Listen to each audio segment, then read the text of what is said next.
until I get somebody. This is Central Illinois, southbound on Highway 59, Correction 57. That guy, get over.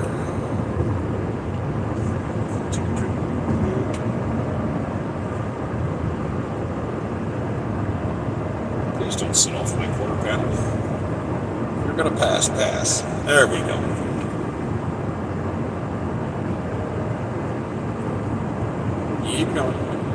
Keep going, thank you.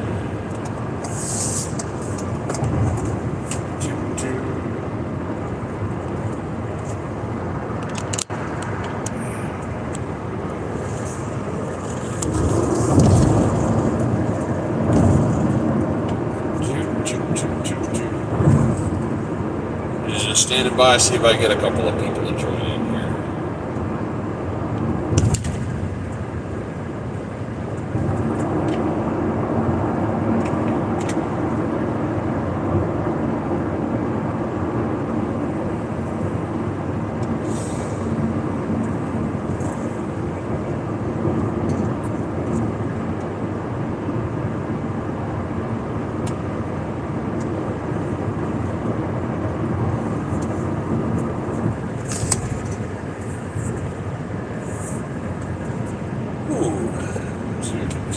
Rest area. Now I fell for that once already. I took on water at the last Illinois rest area, and it's well water. So let's get out of Illinois before we try that again.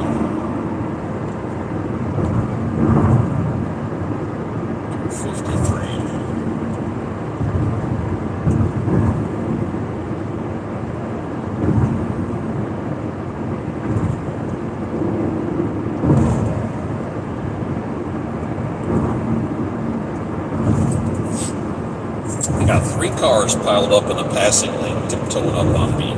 I am in Central Illinois, southbound on I-57. This is a run from northern Michigan down to Laredo, Texas, due Monday morning. And they're gone.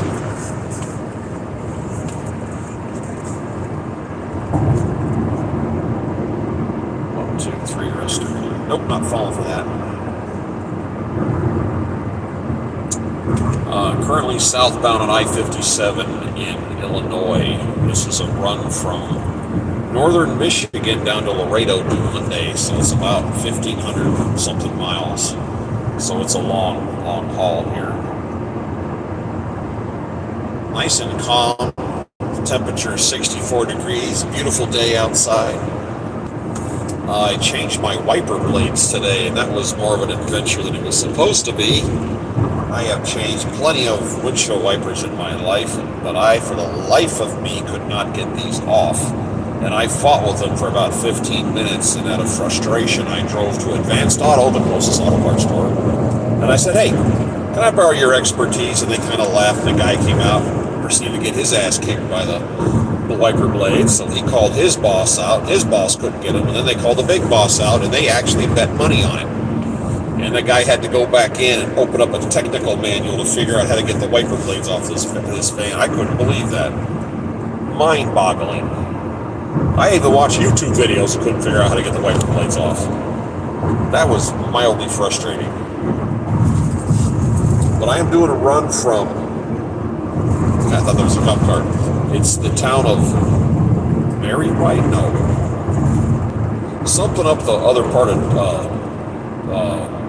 Grand Rapids is a little factory, and I have one pallet in here, and we are boogieing into Laredo right now. I'm going to go as far as I can and stay awake as long as I can tonight. I don't know how far that's going to get me, but I can tell you I'm about 440 miles away from Memphis, and that would be a wonderful shot.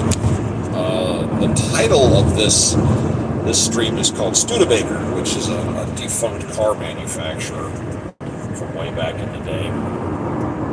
And when I first joined the Army as an enlisted guy, we had deuce and a halves in the motor pool.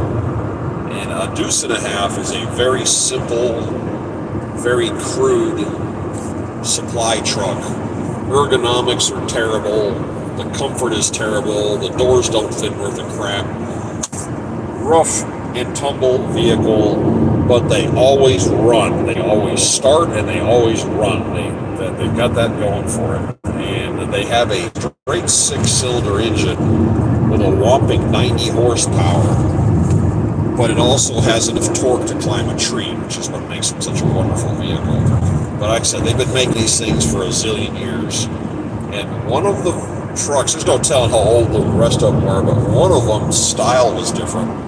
And it was a World War II production. I believe the data plate was 1944. And how that ended up in our motor pool being that wildly outdated is beyond me. But every once in a while I have to go run a mission, and I would always take that one. Nobody wanted to drive it because it was the oldest thing in the motor pool. I always picked that one because I like the history behind it. And I was listening to some documentaries here just recently about those in World War II.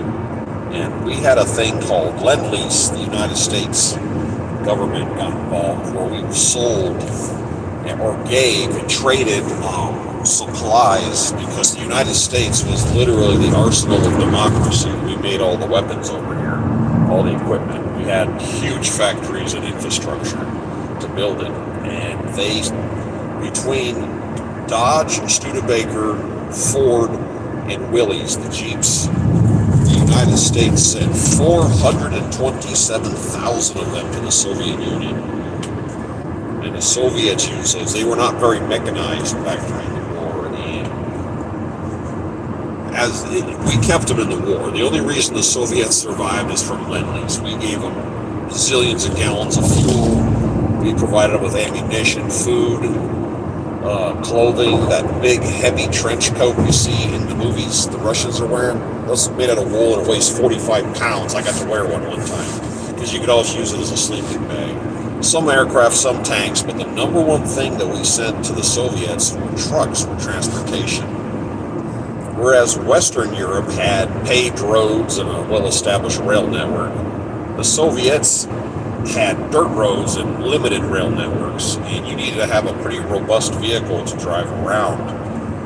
And the Soviet Union produced a truck called a ZIL, which was, to put it mildly, a piece of garbage. It was a Yugo of the era. It was horribly unreliable, and it broke down constantly. And if you compare a Soviet ZIL truck to a Deuce and a Half side by side, they were both 2.5 ton trucks. The ZIL had 74 horsepower. The Deuce and a Half had 90 horsepower. So on the power lines, it was more or less the same. The problem with the ZIL is if you put more than 1,500 pounds in it, it broke. The Deuce and a Half, designed to carry 2,500 pounds. No, excuse me, that's 2.5 tons, so it's good for 5,000 pounds of cargo. The Soviets would routinely put double that into it. And you've got two sets of dualies on the back and then your steer wheels. There was a switch in the Deuce and a Half that you could make it 6-wheel drive. The front end would turn with the back wheels. So it was like 4-wheel drive and then the next level beyond that. And they started delivering these trucks, and the Soviet soldiers were taken aback by the difference between their vehicles and the American vehicles. And not only were wildly more reliable and more capable, but they came with a built-in winch on the front to reel itself out of a ditch, and had a 120-piece toolkit. The electrical system was sealed up, so moisture and water and humidity wouldn't rot it out. And it had a catalog with numbered parts if you need a part. Places, it was very simplistic. And they were taken aback. The ZIL, if you pull the engine apart, the pistons were cast out of metal. I mean, just garbage. And the Dodge, the Studebakers, had aluminum. Hey, hi back at you, Estamincia Vargas. Let you know we are on Interstate 57 southwestbound in Illinois. I am working my way towards Laredo, Texas for a Monday delivery, and I'm going to drive just as far as my little eyeball's going to stay awake tonight. I don't know how far that is, but I'm going to keep on going. And then towards the end of the war, they have recordings and written diaries by the Commander Zhukov, is one of their biggest field marshals. He said that without those trucks, the advance from 1943 on couldn't have happened, because they didn't have the equipment to move, because they're all on foot. The whole army moves on foot. He said without those trucks, they couldn't have advanced against the Germans. He said all their, they always talk about the Soviet artillery. Every single piece of artillery got towed by a Western-made truck. A Studebaker, a Dodge, whatever. They were all towed artillery, and that's how they got it to the front. They finally got the rail networks moving, and they would get within, 40, 50 miles of the front line. Trucks would have to bring up all their supplies to the front. And they said during the day, a deuce and a half, an American-made truck would do, where Soviet-made trucks would do one trip, and then it would break down, and it would be out of service. Hi, Chico? Well, where's everybody from? I always ask that question, where you're tuning in from. And those vehicles would constantly break down. But as the war was coming to an end and the Soviet leaders saw the Cold War warming up, they changed the way they talked about it. And they said, okay, going forward, we're not going to show any pictures of American-made equipment. No more references to it. They started very primitive Photoshop of the era. They would remove American vehicles and put Soviet vehicles and then act like it was no big deal. And then the Soviets formally announced that only about 4% of their movement was caused by Lend-Lease, and we really weren't. The United States wasn't really a big deal in the victory, and they kind of ignored all of the millions and millions of gallons of fuel and ammunition and clothing and food and blah blah blah blah. Then when the Soviet Union went out of business, the paperwork came out that 70% of all the supplies they pushed forward was because of American-made equipment. And in their records, they literally said 439 miles to Memphis. They literally said that they would have been knocked out by the Germans early in the war had it not been for Lend-Lease. And I knew it was a big thing. I just didn't realize how big it was. But the truck we had in the motor pool, I would use, and I liked driving it. Nobody else liked it except for me. I just liked it because, again, it had history attached to it. So that's the excitement for today. We're driving out here, the traffic. I'm glad I'm doing this drive on a weekend because I don't like going through towns because I seem to always be there during rush hour. And that gets annoying. Driving around the Chicago area, it's always rush hour.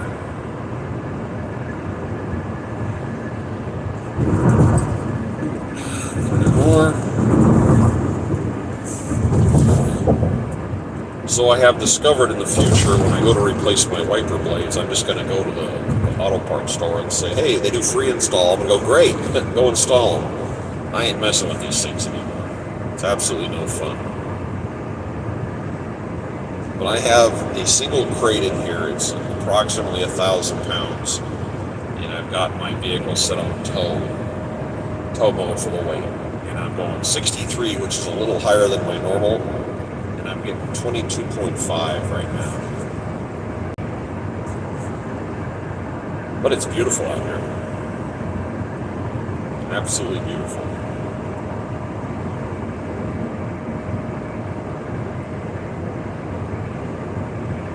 Oof.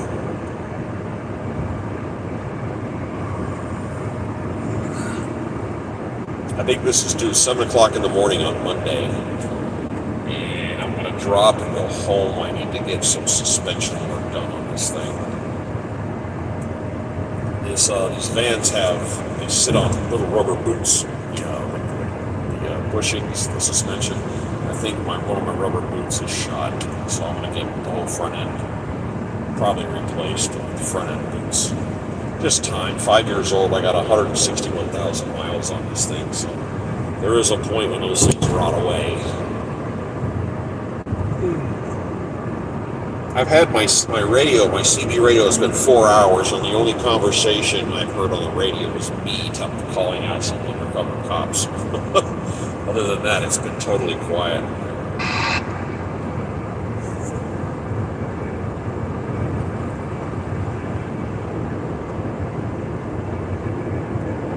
I did a stream earlier today that looked a little choppy as a location, but where I was in Michigan, because I had some time to burn, I went over by Lake Michigan, which the wind was blowing and it was cold out.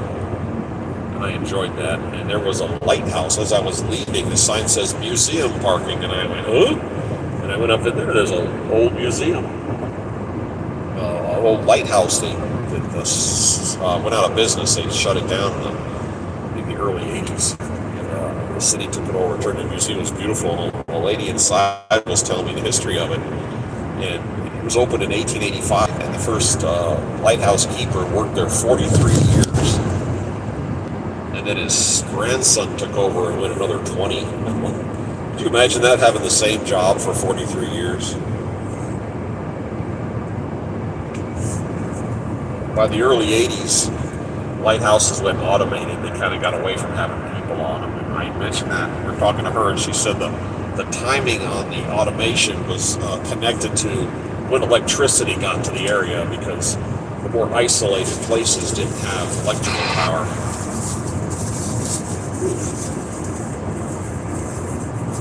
Excuse me for 1 second.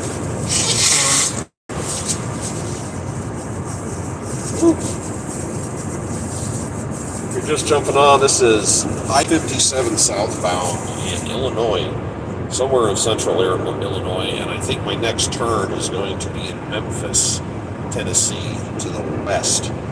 I took off from north central Michigan, and I have a 1,000-pound crate on board, and I am taking it to Laredo, Texas, which is 1,500 and something miles down here. Long drive, and I basically harassed work until they got me a Texas run, which is this, and it gets me home. So once I drop, I'm going to head back to the house, spend some time at home, and hang out with my wife. What's her face? I can't remember at this point. The wife and the cats are there waiting on me. But the roads are kind of open here, and I really enjoy it when it's like this. It's so 64 degrees. I got the vent open on the air conditioner and everything. Got a good breeze coming in here. The clouds are beautiful. The sun, when the sun's setting for photography, the first hour after sunrise and the hour before sunset is called the golden hour, because it's the best time for pictures and video, and that's what you're seeing right here. And I kind of dig it when it's like this. It's my radio making noise. And I listen to documentaries. World War II is my favorite topic, and on YouTube I found a couple of different channels I've subscribed to, and I just listen to them drone on. But it's stuff that interests me, and I caught the big one about those trucks, about the Studebaker and the Dodge Deuce and a Half trucks. And I listened to two different long ones about it. I didn't realize, but between the trucks and the Jeeps, they literally sent 427,000 of them to the Soviet Union. Some to the Persian Gulf, some to the Murmansk Run. Just different ways of getting them there. Got them there, and then had to train people how to drive them, because they weren't really, not a lot of people knew how to drive back then. You know, they're still using horse-drawn and going on foot, so it was kind of a new thing, but had to show them. It was like a 3-day course of how to drive and how to maintain the vehicle, and would load it with supplies and send them on their way. And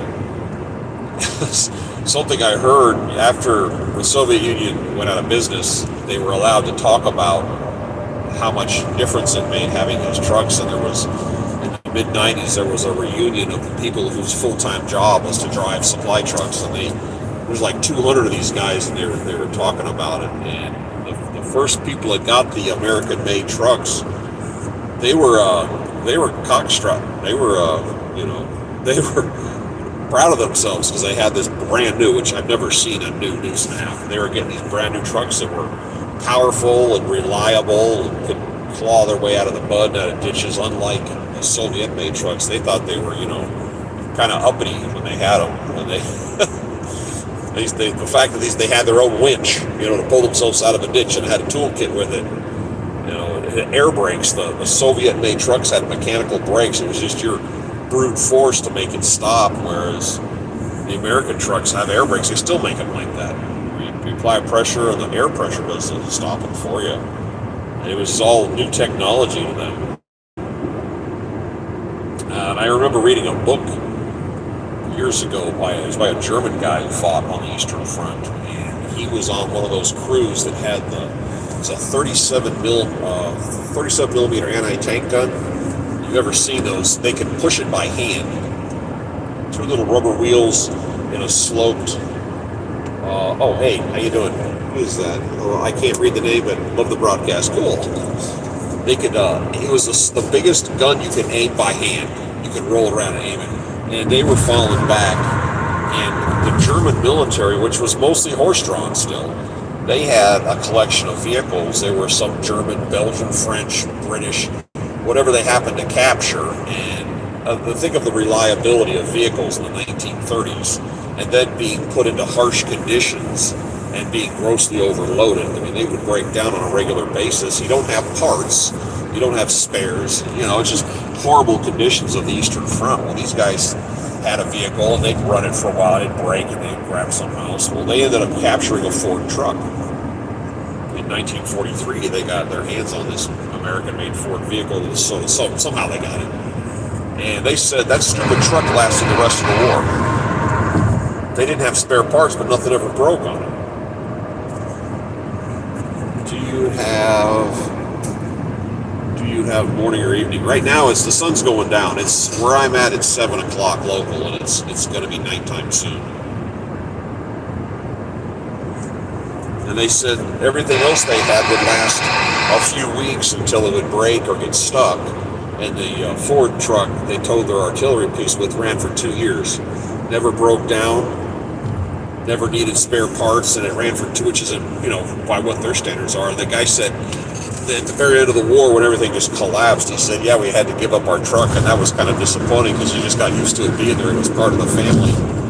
But he said what was interesting is, the information wasn't flying around like it does today with the internet and everything. And he goes, we were told the Americans were decadent and lazy. And he goes, but, this truck, the fact that it was bulletproof and it lasted forever kind of made us go, okay, well, they seem to know how to build vehicles really well. He goes, that kind of surprised people. And then they had to guard it because other Germans wanted to steal it because they started finding out that American-made vehicles lasted a lot longer. So not only did they use it, they had to guard it from their own people.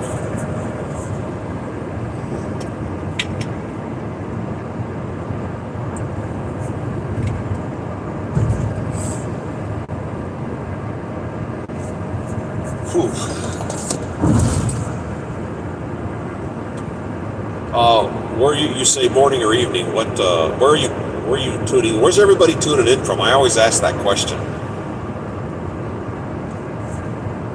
So I've come on here in the middle of the night and done one of these, and I get a whole bunch of people jumping on here. But this is mid-Illinois, southbound on I-57, if you're wondering what this terrain is. We got corn on both sides growing.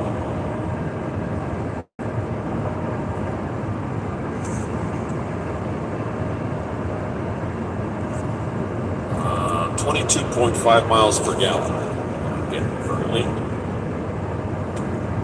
And I have 1,000-pound crate, so I have a half-ton load on board.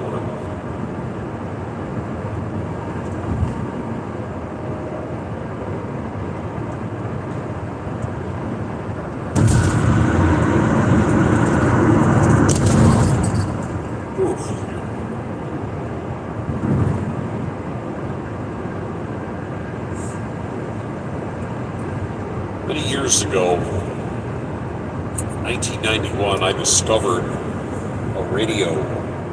It was an AM radio station on Saturdays in Colorado at night. Played a 2-hour segment called Musical Star Streams. And it's this strange, I can only call it space music. I've more recently done some research on it. It came out in 1981. The guy that hosts the show, his name is Forrest, and to this day, he still hosts the show, the same guy. And it's hard to describe the type of music it is, but if you look up, I think they just called Star Streams. At the time, it was musical Star Streams, but if you go on like Sirius or YouTube and look up Star Streams, there's like 2-hour blocks of this music. somehow that popped into my head here a few years ago, and I had forgotten about it. And my wife is a music fanatic. I mean, everybody likes music. My wife is nuts about music. And just one day we were talking, and we have a Bose Mini League, and we have little remote speakers, and she'll put it on a TV and play it in the background. It sounds, she likes music. I got her on those Star Streams, and her eyes popped open, and then she smacked me. Because she says, why were you holding out? Sorry, didn't mean to. But if you ever get some free time, look up Star Streams. There's not a lot of it where there's any voices. It's just sounds and different, interesting sounds. It's relaxing background music. And here later tonight, I'm probably going to turn some of that on. And the wife found some that are, I think it's on YouTube, I think. And it's like, it'll be a 2-hour block, and it'll be like number 109, 402. And you may find some that's not really your flavor. We'll just jump around because it's different areas. But Star Streams are musical Star Streams. It's just a fun sound. Oh, there's an ugly color. Ugh. Yellow green. Blah. And if I could figure out how to play that while streaming, I would. And I still haven't figured it out. And I may have to get a second phone. I have a second phone. It's not hooked up to anything. But I may have to do that and stream it so you can hear it while it's playing, because it's really relaxing.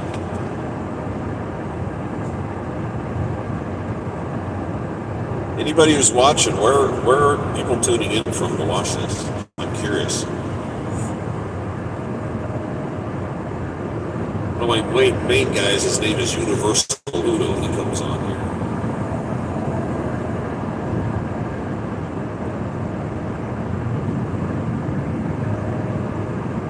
And I just changed my oil 3 weeks ago. And when I get home, I'm going to be standing on another oil change. Again, I am down to... a second. I got the little computer that tells me I am down to 28% already. I just changed my oil. That's how fast a 10,000 mile oil change comes around this thing.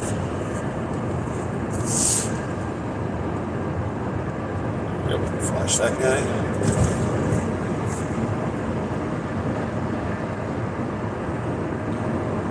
So we're going from south to southwest bound here in central Illinois.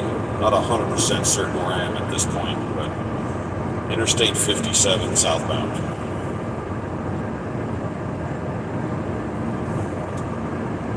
We had a bunch of wind today coming out of the west. It finally died down, so it's calm. And that has a tendency to help the old gas mileage just a little bit.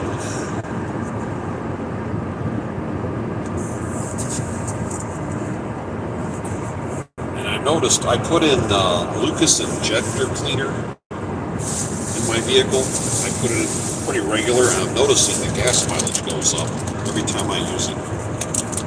So I got a bottle sitting over here looking at me, and that'll be going in here later when I stop for fuel. I'm just under half tank right now, 25-gallon tank. Gas in Michigan and Illinois is a lot higher than it is in other areas, so I am hoping to get out of the state, because you get a swing 60, 70 cents a gallon. I knew Illinois was bad. I didn't realize Michigan was, but I found one place way up north. It was $2.89, which in the area is cheap because everywhere else is more than $3. So I topped off there, and like I said, I'm just below a half, and I'm hoping this gets me out of this area. And the gas prices are higher in Illinois because they put extra taxes on there, because they just don't tax people enough. Ask any government agency.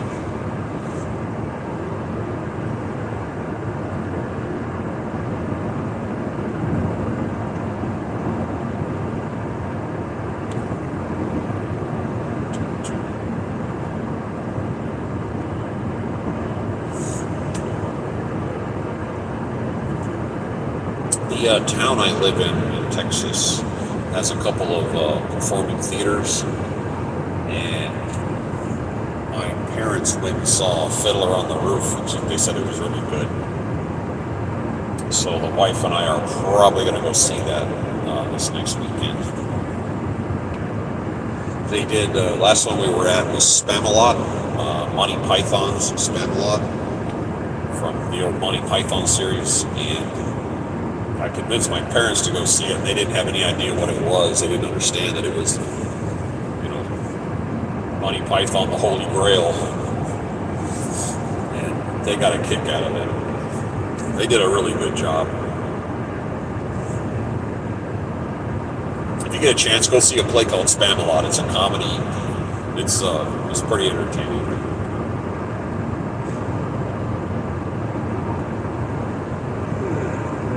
I keep seeing all these detour signs for the highway, but there's no detour anywhere.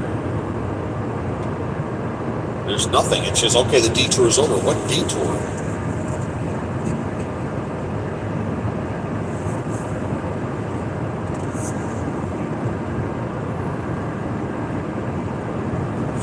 So I'm going to be driving tonight. I prefer to drive at night, given the option, given the choice. After 9:30, 10 o'clock on American highways, the traffic thins out. Everybody goes home. The truckers have timed out, and it's just the roads empty out. Kind of like this. And this is the conditions I prefer to drive under, just more relaxing.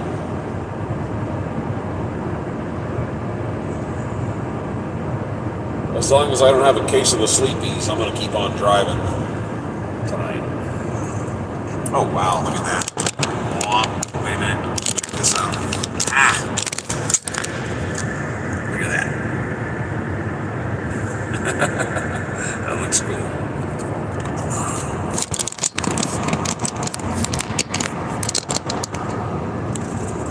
My mount wouldn't quite go far enough.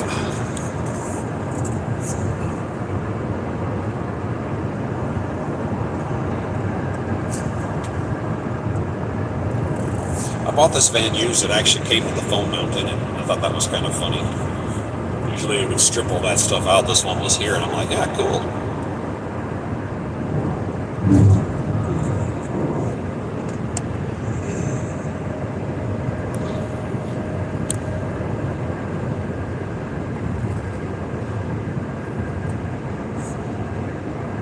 Every once in a while they pitch this down into one lane. When I came up here days ago, I was on the other side, and they had it pitched off down to one lane for big sections. But this whole day today, in the same roads, it hasn't been pitched off once, which is kind of nice. There's that detour sign again.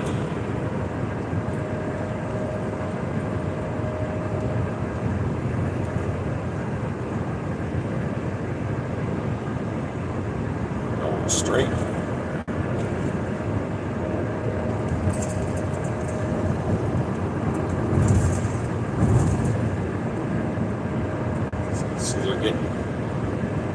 Schmancy with their overpasses here.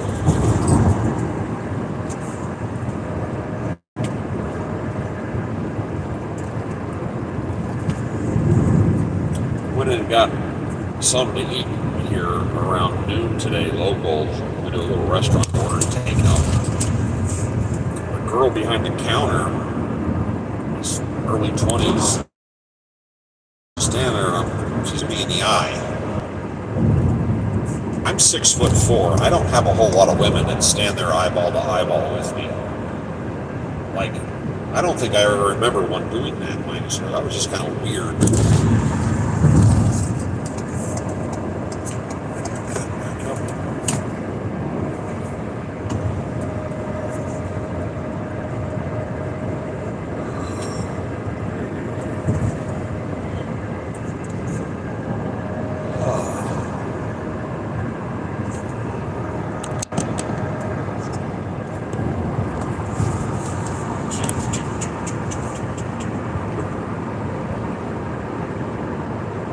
This is the exciting part of expediting.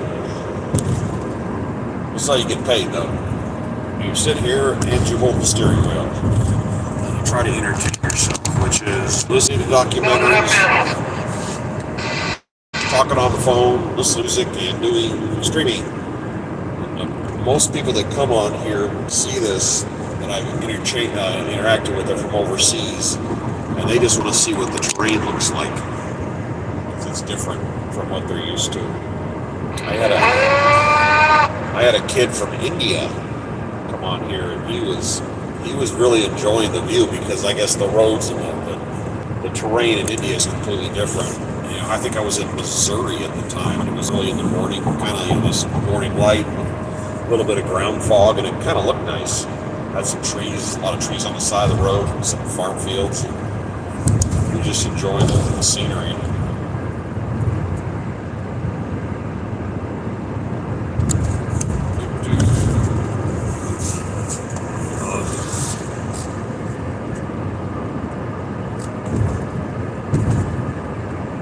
One thing I appreciate about this van is it's a 3.5 liter V6 turbo, and it's got a 10-speed automatic transmission.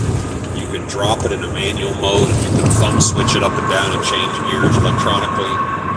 But it's got 310 horse and 408, I think, pounds of torque. So no matter what you're doing with it, you have enough power.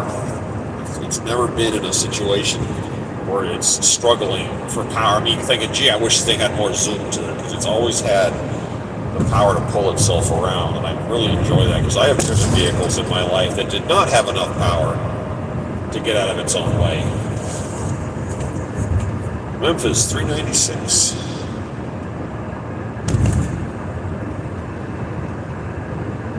I've gone so far today, since I left, I've gone a little over 300 miles.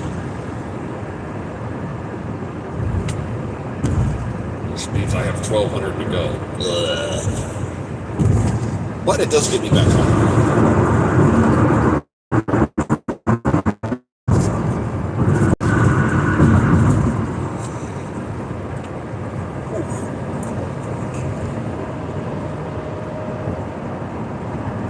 Yeah, when I was driving around over Labor Day weekend, seeing all the cars go by, everybody was towing trailers, RVs, little flatbeds with dirt bikes, dune buggies, jet skis. The roads got real crowded. Well, that was last weekend. This weekend, everybody's back to work and doing their thing and staying home, so it's leaving the roads relatively open.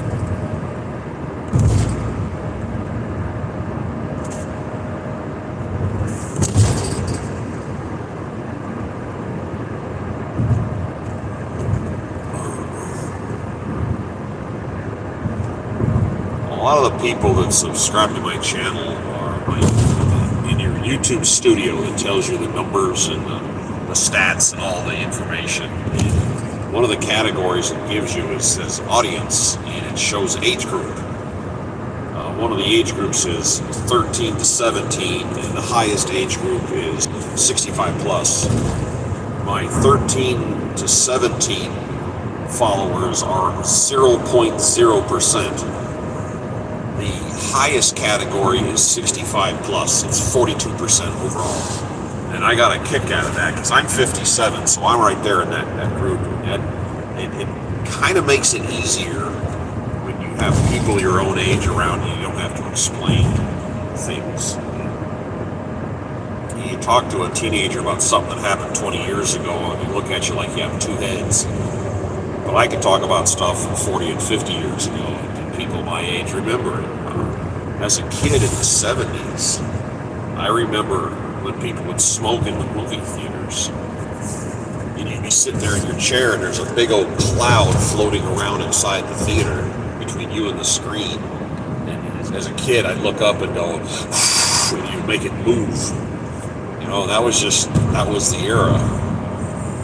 I remember at the gas station, on one side you had unleaded with a little tiny nozzle, and on the other side you had regular with the big fat nozzle. the unleaded tanks, the opening to put the knob was smaller to keep people from jamming a regular into an unleaded because it would burn up or destroy the catalytic behind it. But I remember your choices, you didn't have low, medium, high like today. You had regular and unleaded. Take it or leave it. And one of the cars I had was a 72 240Z and a straight 6 in it. And you take the gas cap off, which was like, I don't know, 3.5, 4 inches in diameter, and you were looking into the fuel tank. There wasn't a filler neck. There was just a big hole. You could just about stick your fist in the gas tank. And my friend Richard, his grandfather, had a mid-60s pickup truck. And we used to put our dirt bikes in it, and we'd go up into the mountains and go riding, just go trail riding up and down the fire roads and stuff, just goofing off. And he said we didn't have any gas cans with us. And I said, why are we taking fuel cans for the bikes? And Rich said, no, my grandfather pulls fuel out of the tank. And I'm like, how do you get fuel out of the gas tank? And this is back with this really good idea when they put the gas tank behind the seat, in the cab with you. Yeah, one of those trucks. And he had this little skinny, I don't know, it was an 1/8 inch, a 1/4 inch hose, plastic hose, and he stuck it down into the gas tank, and then he pulled the hose out and put it into the motorcycle, and he would put his hand over the opening where you put the gas in the truck, cover it with his hand, and leave a little gap, and then blow into the gap, and then fuel would start coming out. I went, wow. And then when you get full to the bike, you'd pitch it off, and then move the hose over to the other motorcycle and let it go, and it would fill up. And that, to me, that was sorcery. But that's how we did it back in the day. That's a different world.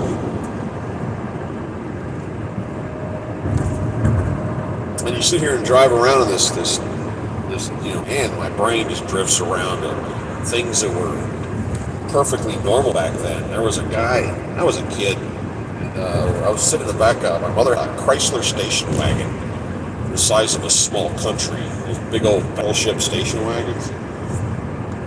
And there was a guy in the next lane that had like a Blazer type vehicle. And you remember rifle racks? People used to put a rifle rack in the back window of a pickup truck. Well, this guy had rifle racks in the side windows in the back of this Blazer, and he had hunting rifles hanging off of them. He had like 4 of them. And I look over to my left, and there's a police car. He looks over and sees that, and he just loses his mind and flips on his sirens and lights and pushes his way over and pulls this guy over. He's not doing anything illegal, but I remember this guy losing his mind over it, seeing a guy carrying rifles in his back of his vehicle. What that guy do? So I remember up into about the mid-'80s, rifle racks were normal. Yeah, I haven't seen one since. It's been about 40 years since I've seen some of the rifle rack in the truck. You're just asking for an unwanted police encounter. That's all you're going to get out of that.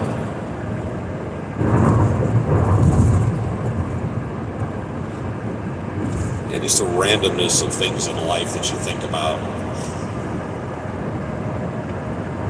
My second grade teacher, Mrs. Terry, I remember her, don't know why she popped into my head. And I had a kindergarten teacher. Her name is Mrs. Rainey, and I look back, this is 1974, and I think back of what she looked like, and I'm guessing she was 85, 90 years old. And I asked my mother, and she said, no, she was about 50, and I'm like, seriously? My memory of her was she was like ancient.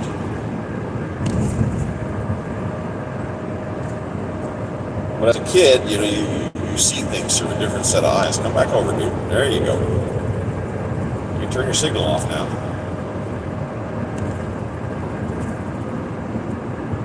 There you go. Stuff like that, little things of life.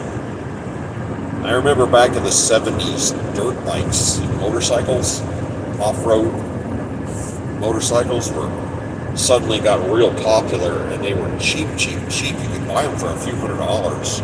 And Honda, Kawasaki, Suzuki, Yamaha, those put out little cheap bikes. And there was a bike I absolutely wanted. It was a Honda XR75. I was 7. My mother, who's mean, wouldn't let me have a dirt bike because I probably would have killed me and 3 other people with it. But she never let me have a motorcycle when I was a little kid because she was a terrible, mean mother. So then we tried to do a go-kart. My mom wouldn't go for that either because we probably would have killed ourselves and 3 other people with that.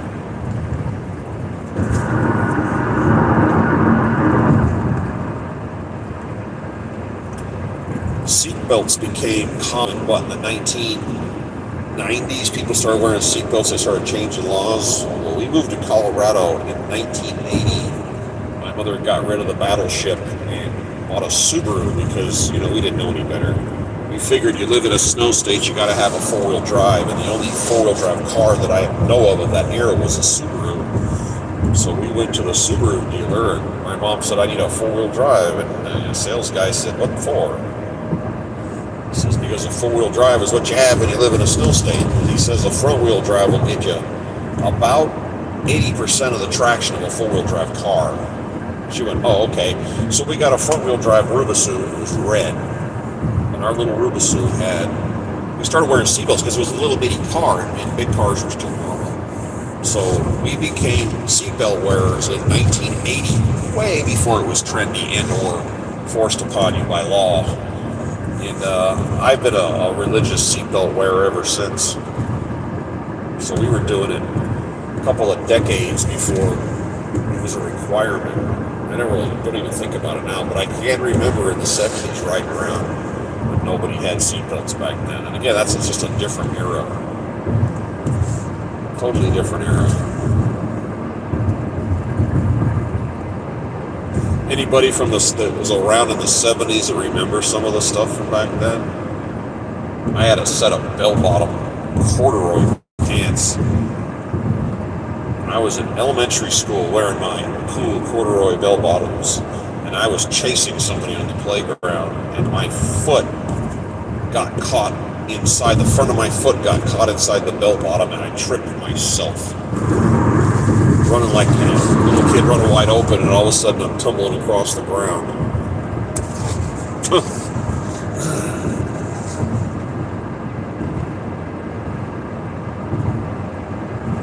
I had a teacher in 3rd or 4th grade. I'm looking at the rest of it real quick. His name was Mr. What was his name? Not Jones. Oh, that was my high school teacher. What was that guy's name? I don't remember his name. Wow, I can see him.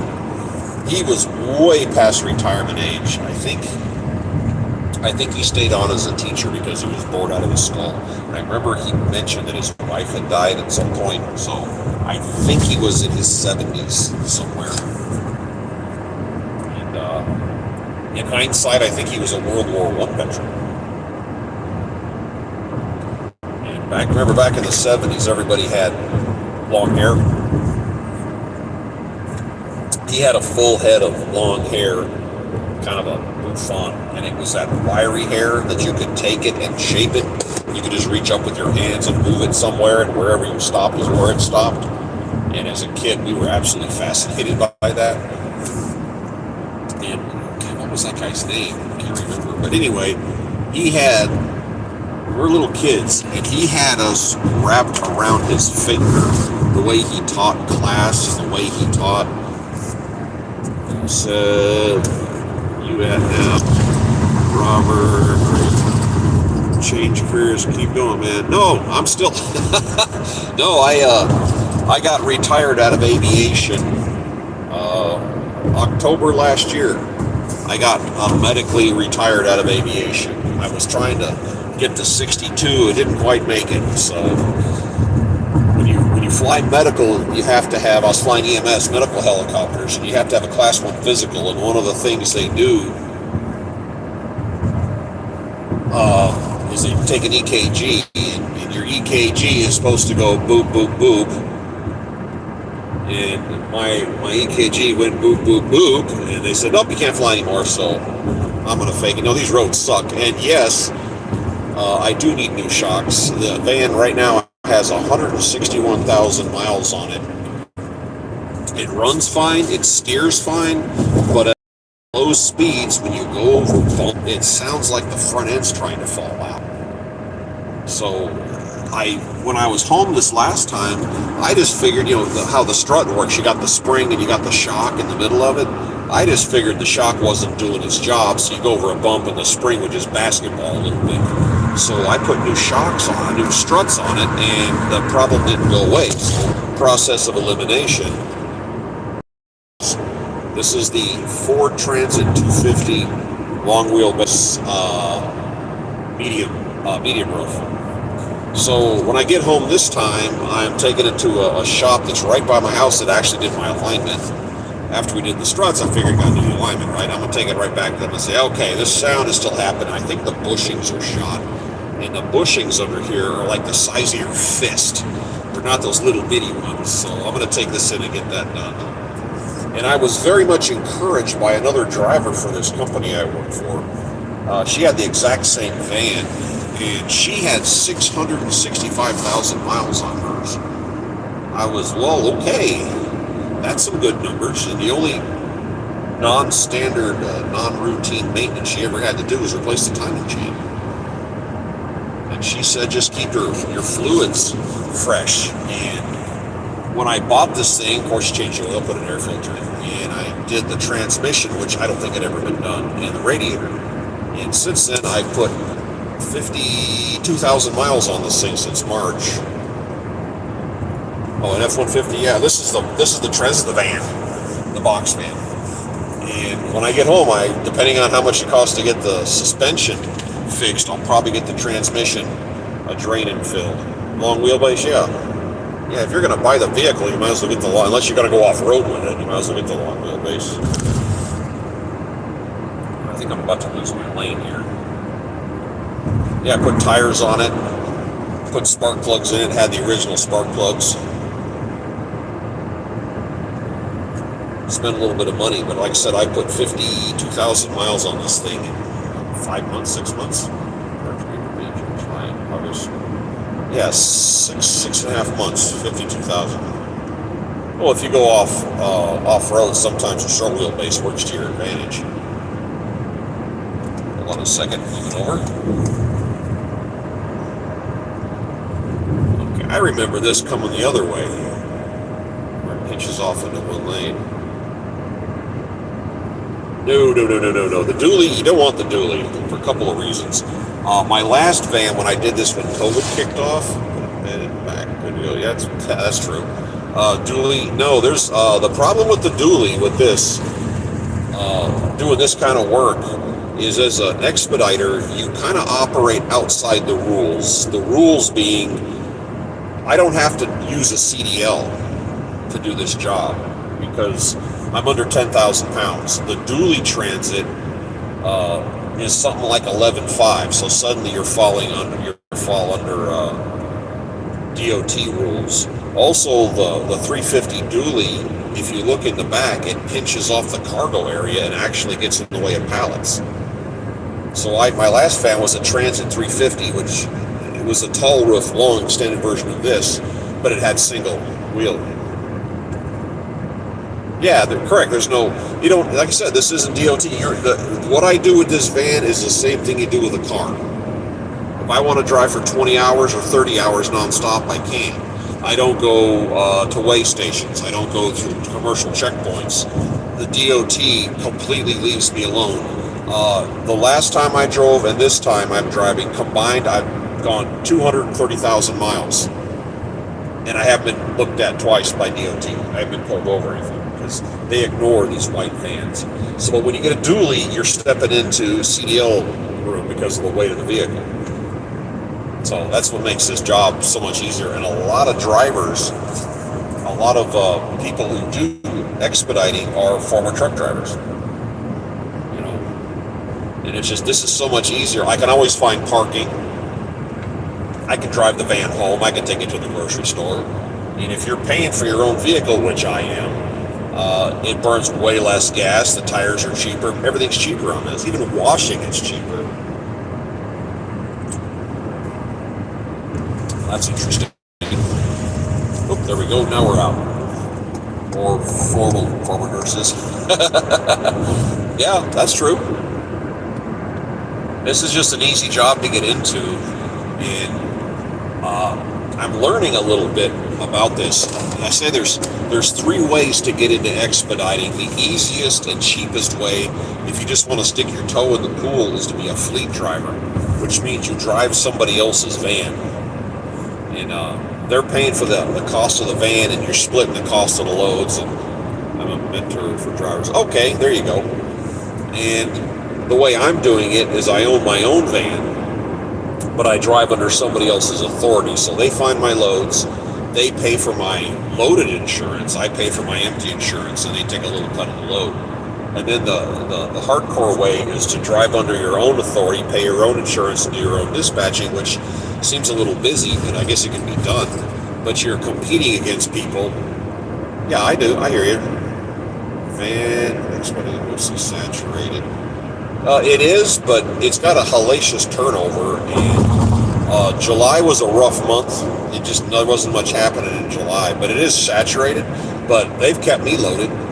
Trucking in general is saturated, but they've kept me loaded. And the problem, I just found this out from another guy. He just started a YouTube channel. He's called Expedited Journey. He's on here. He's new at this. Yeah, it's the roads. But he was running under his own authority. I think he's coming on board with us. He has one more problem I didn't even think about.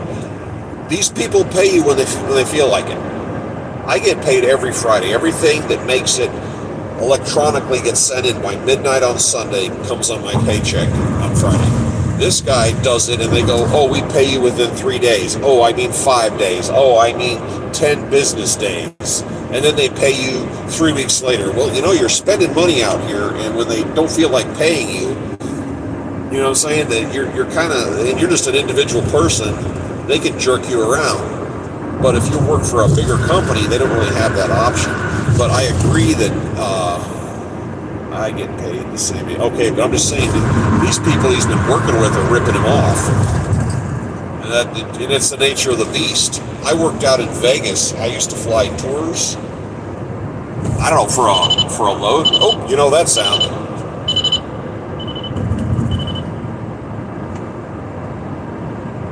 Oh, you all know that sound. Here we go. Okay, I'm bringing this down a little bit. Technically, it's 55 through here. I'm going 63. Hold on.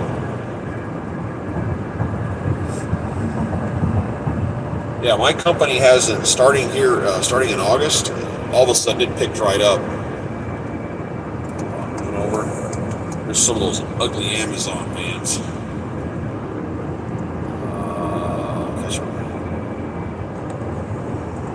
Yeah, I've got my radar is programmed. It only picks up KA band. I don't pick up all the other garbage.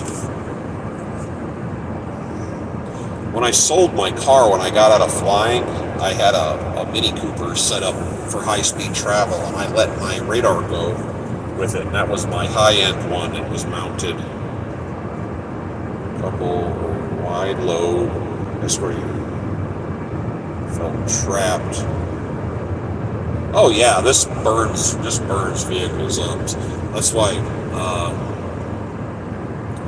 this van, I bought this van used, and with taxes and everything, I paid $24,000 for it.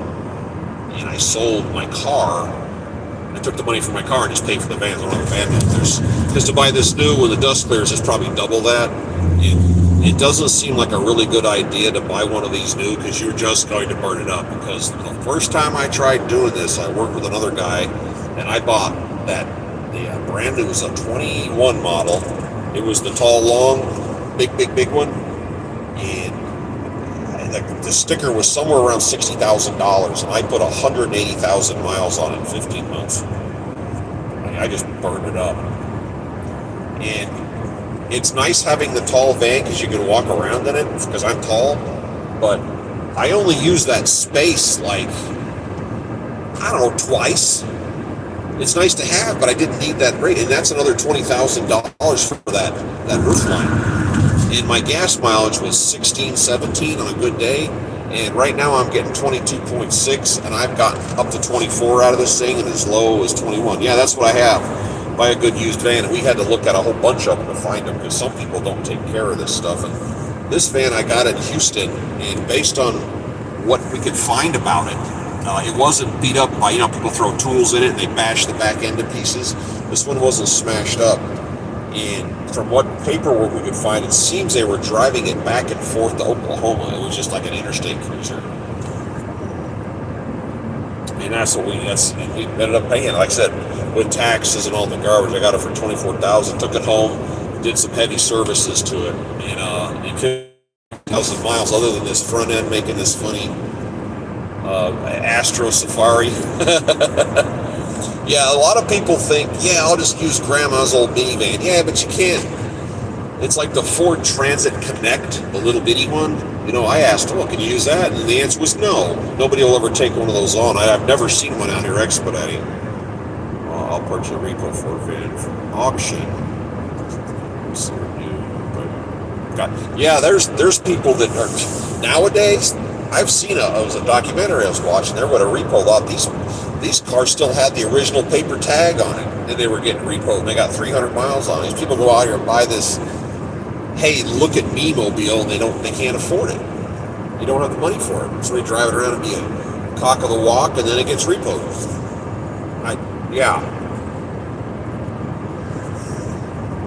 But I'm going to run this one. Like I said, I got 51,000 on this since I bought it, and other than did the heavy maintenance when I bought it, tires, the transmission, all the services on it.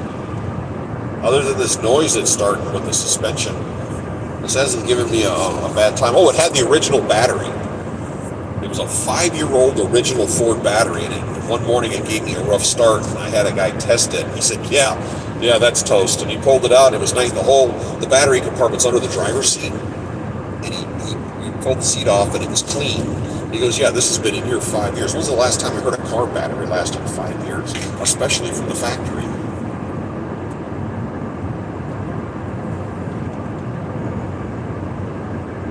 But I got this one, and I'm happy with it. And it's got enough little imperfections that I don't have to lose any sleep over it getting banged up or scratched anymore. That's what I tell the forklift drivers. They're sneaking up on it real close. Says, man, run into it. It's got a bumper. He says, don't care. Wow, I'm looking outside. It's dark, and I'm looking at the screen, and it's light.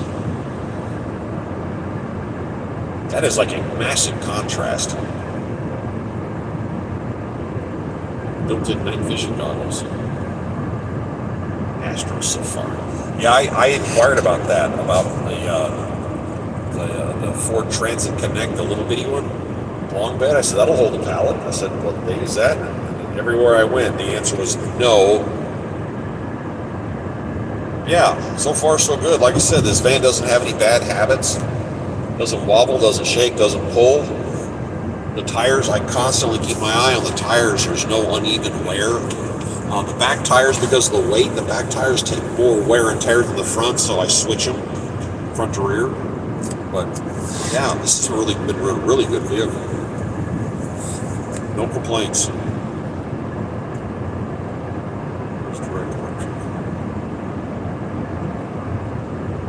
Oh, you want to put a big old battery out there. That's cool. Yeah, I'm into, solar. There was a guy in Colorado years ago put out a video. He lived in Grand Junction. He put out a huge array on the side of his house, and he had one of those mechanical meters, not the digital ones. And he set the whole array, and then he went over and energized it, and you watch that little meter stop, and then it started spinning backwards. So during the day, he was literally pushing his electricity back up the pipeline and getting credit for it, and as the sun went down, it would start going forward again. But he always stayed ahead of it, so the electric company was actually paying him. And my cousin had that conversation about putting solar out in New York, and the state said, oh no, you can't do that. you can't overproduce electricity because then we don't have control over the power companies. That's good. Off-grid is good. I like that. And solar, as time goes on, like all technology, solar's getting cheaper and cheaper. I had a theory. Those little wind generators, the little bitty ones, you see them like on sailboats, where the motor is the size of your fist and it's got like 9 or 12 little skinny long blades, and if you look at it cross-eyed, it starts to turn in the wind. Just the slightest little breeze. I was thinking, what would it be like to put a line of those right here? See this railing on the right on the screen?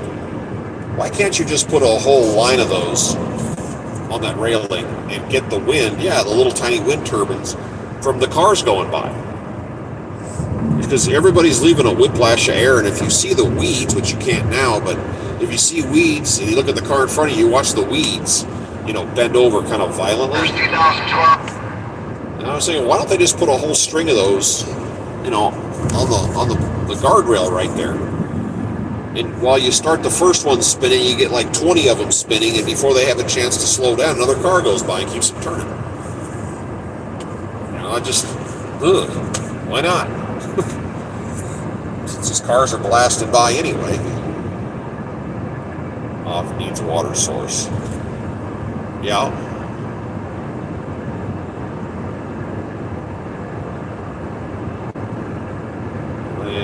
Right batteries. And has its own underground spring. What state are you in? We are off grid.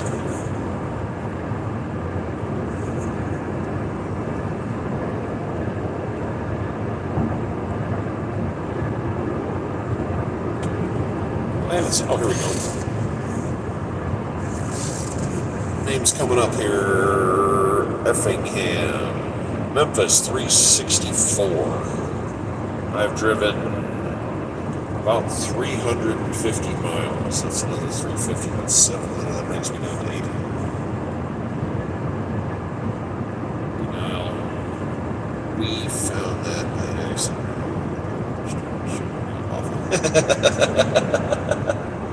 Surprise! That's funny. You're kind of like the Beverly Hillbillies, but with water.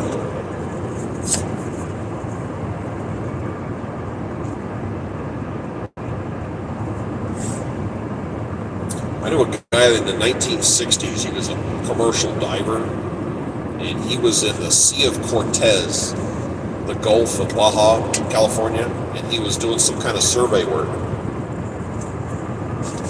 I didn't know this, but fresh water looks if you find an underwater spring that's spewing fresh water, it looks blurry in seawater. And he was under this coral reef, and he could see the blurry water coming. Beverly Hillbillies, exactly. He said he could see blurry water. And he got up top and he said, hey, there's a spring out here kicking out water in the ocean. And they brought out teams and they hooked up to it. The spring in that town, wherever it was in Mexico, to this day uses that spring as a water source. Just a random thing, but I had no idea. I mean, you see a spring under the ocean, how would you know? Apparently it's blurry.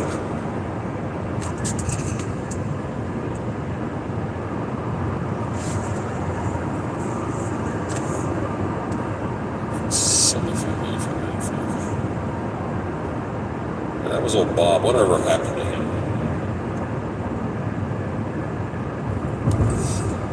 The dude that was a commercial diver from the 60s up into the 90s. And, when you go through life and you meet a blowhard that just runs their mouth about this and runs their mouth about that. Neighbors' wells all been dry this summer. Their water all went money. Oops. Pulled on it too hard. They said you meet someone who runs their mouth and you just kind of go, yeah, whatever. Well, one of the claims old Bob had was, he said, I've logged more time underwater than anybody. Because he like a logbook. How many minutes and how many hours. He goes, I have more time underwater than anybody, period. I said, like Jacques Cousteau, and he went, amateur. And this guy was in his early 70s. This is back in the 1980s. And I hear him talking, and I'm just, going, yeah, okay, whatever. Watching TV one day, and these guys are underwater swimming around, and they're talking about something. Dick Deeper, yeah. He walks by the TV and he looks at the screen, and he goes, "That's near Fiji." And I'm looking at the screen because it's underwater. And I said, "What do you mean it's Fiji?" And he goes, well, he starts naming the aquatic life and the type of the starfish. And he goes, the starfish and the plant life and the fish, that's Fiji waters. We're like, shut up. He walks off. And then it says, and then the water's off Fiji. And we're like, that, seriously? Like, this guy knows what he's talking about. And then one day we're watching TV and they were doing some kind of abalone diving off Southern California in the mid-1970s. And there's Bob being interviewed on the dock talking about the diving. I'm like, wow. This guy's the real deal.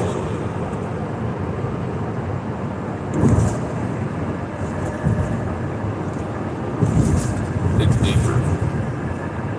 So springs dry up. Same goes for the oil and gas industry. Out offshore, they drill for natural gas, and on shoreline, you go down and there's like a gas bag under the dirt. And there's little fissures that go into it. And when you're getting gas, basically is tapping into that bag and releasing the pressure up to your pipeline. And as you lower the pressure, those little fissures will push more gas into it. The problem is you can't take it all, because if you take too much gas, or what they call the downhole pressure, it'll actually collapse the well. It'll collapse the bag. So there's this little fine tune of how much gas you can get out of it. And you got to kind of make little adjustments to it. It's like a science. And sometimes these companies get greedy, and if it's a really big, real powerful well, they'll put a compressor, and they won't just let the gas come out. They'll start sucking on it, and then they'll kill it. So if it's giving them 10 million cubic feet of gas a day for years and years and years, they'll take 20 million cubic feet of gas off it for 1 year. And kill it, which is ridiculous. 7,500 gallons per day. Don't tell anybody that. If you can get that kind of water, we had a well in our property in Colorado that was so high rated, they said the state will consider it an agricultural source for the farms and stuff. Don't let anybody know about that. Because when you get a super powerful well, the state will step in and take control of it. So don't tell anybody you get that much water out of there. Keep that to yourself. That's crazy. They downgraded ours that we had for our house. They said, yeah, we can't let them find out. The state will step in.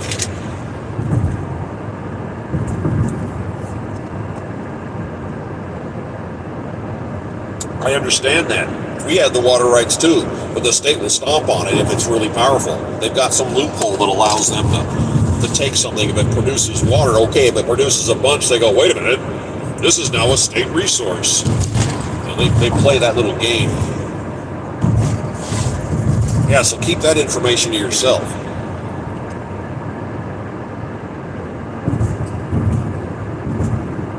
Yeah, our property in Colorado, in New York, we have a family farm that's been in the family since, I don't know, dirt was invented. The state came by and they close by the family farm, right by the barn. I have videos about it. They drove right across the property and put up a Route 20. Just said, yeah, we're taking this. Okay.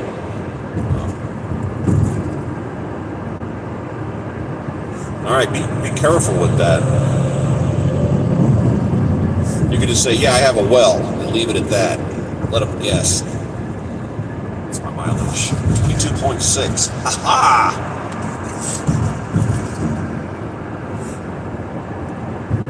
Okay, now the screen on my phone and the outside start to look alike. That's what it looked like 20 minutes ago.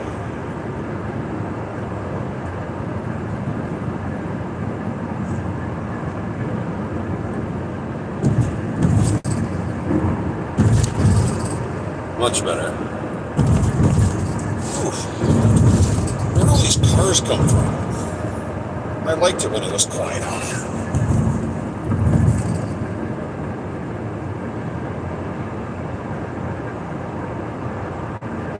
Yeah, dark is dark, but I'm saying it. The looking outside, see how it looks on the screen? That's what it looked like, and it was really light on the screen. I'm like, how come that doesn't match? I was like night vision goggles or something. I remember I used to use, that was my last job. I flew with night vision goggles. We still don't. Wow. That's an incredibly powerful access to water, but you don't pull that kind of, they tested it and told you this is the capabilities, correct? You didn't actually pull 7,500 gallons out of it. Because that's how they tested our well. It wasn't a number like that, but it still was high enough that they said keep it quiet.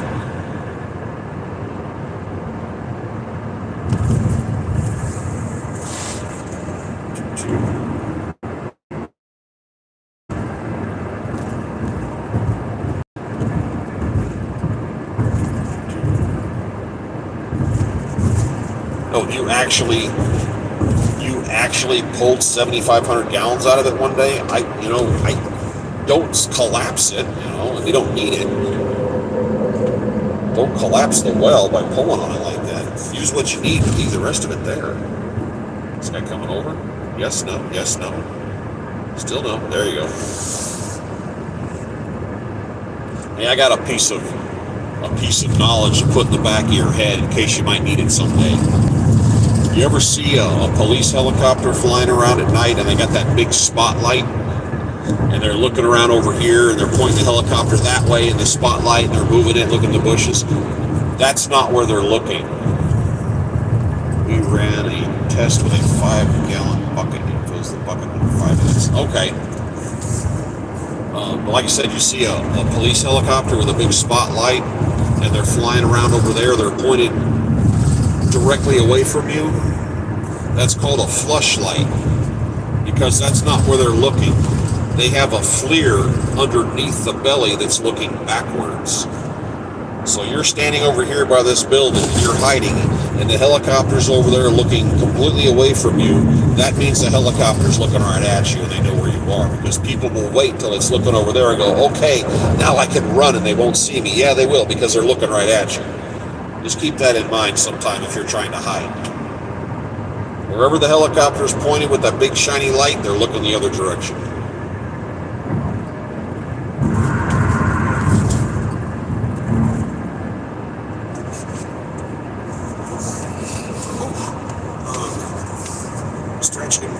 Stretching. Yeah. Just something to keep in the back of your mind.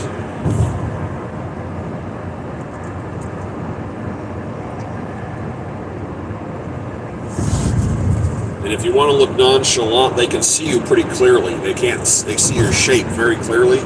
Act like you're drinking a beer. Just stand there and hold your arm like you're drinking a beer and you're just being curious as to why there's a helicopter. Don't be peeking out like you're a turkey peeking like a sniper's looking for you. Just hold it like you're holding a big can of beer and act like you're drinking it, just standing out in the open watching. It's all psychological, but it works. Holy crap. I've been sitting here all day. I drove up to I got gas last night and I jumped in a shower at Pilot. And the one closest to my destination had a little warning symbol on the app, and it said some services might not be available. And I said that's code for the showers don't work. So I took a shower there, then I drove up there just to park in their parking lot to spend the night. Time for a break. Oh yeah, getting close to it. And I walked over to the building. It was lit up like a Christmas tree. I walk up to the front door, and the building's gutted. Hello, look around, there's nothing in it. There's nothing in the building. I'm like, oh, yeah, that's some services not available. How about no services? The gas pumps worked, which was cool, but the inside of the building was completely empty. You can hear the road going by. Yeah, but I already jumped in the shower, but across the street was another brand of place. I went over there and used their bathroom and bought something to drink for the night.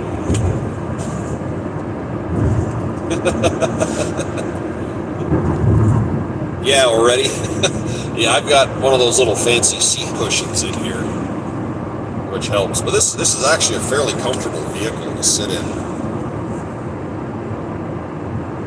Tell you what, the northeast part of the country, the roads up there suck.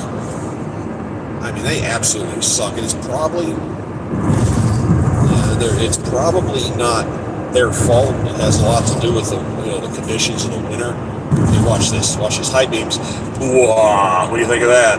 Oh, there's a car. That was quick. Yeah, the northeast, you're driving along and your teeth are getting rattled out of your head going around in parking lots and stuff. And when I did my cannonball back in 2020, I went to New Jersey, and I tell you what, you had to go around the potholes like artillery strikes in the road. Just in New Jersey for some reason.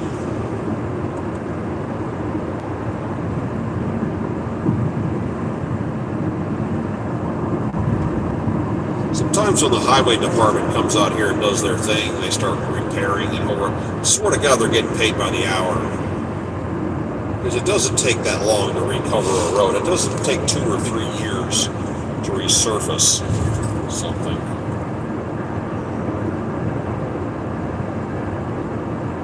And thanks for tuning in. This helps me stay awake.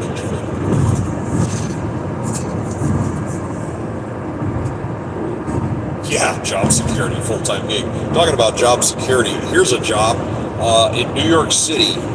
You driving around, and there's like a riverway that goes through the city, and they have one of those bridges with all the fancy framework. You see, like girders or whatever you call. These guys paint the bridge. They start on one end, and they get up under there and paint all the cracks and corners. It takes 7 or 8 months to paint the entire bridge, one end to the other. Then they have a big barbecue, and then they start over again. By that time, it needs to be repainted from rust and the humidity and the winter environment, and they repaint the entire bridge again. And then they have a barbecue, and then they start over and paint the bridge again. You're hanging from all that scaffolding stuff. So your full-time job for your whole career, that's what I'm talking about. There's like 8 or 10 of these guys, and their full-time job for their entire career is painting the same bridge over and over and over again.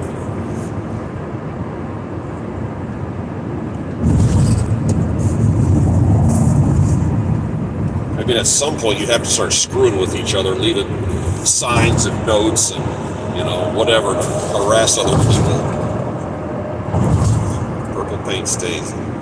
Yeah, wait a minute. As a matter of fact, that's what color they did it. How'd you know that? Purple paint stains. That's actually the color. It looked like a bluish purple.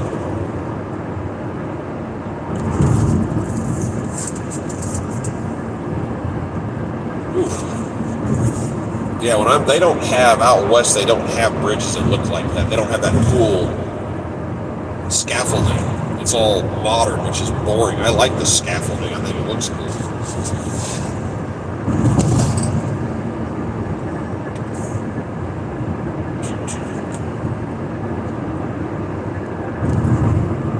Let's see what we got. 22.6. I'm going to bump it up a little bit. Green paint. All right, yeah, New York City. New York, it was purple or darkish blue, if I remember properly. Yeah, didn't Washington State have that one bridge? It was like dancing Gertie, because the shape of it, the wind hit it just wrong, and it would violently twist, and it eventually went down. It was because of the shape of the bridge was catching the wind just wrong, and it would twist. They got video of it. I think they called it Dancing Gertie or something like that. There's a famous video. There's a car sitting on the bridge. Is that what it's called? There's an old convertible from the 1930s sitting on the bridge, and I guess the driver got out and ran. And there was a commercial back in the 80s, and it was that video, and you hear rock music playing really loud, and all of a sudden it shows a guy up close in a convertible, and he turns the stereo down, and he goes, oh, sorry. And that was the whole commercial.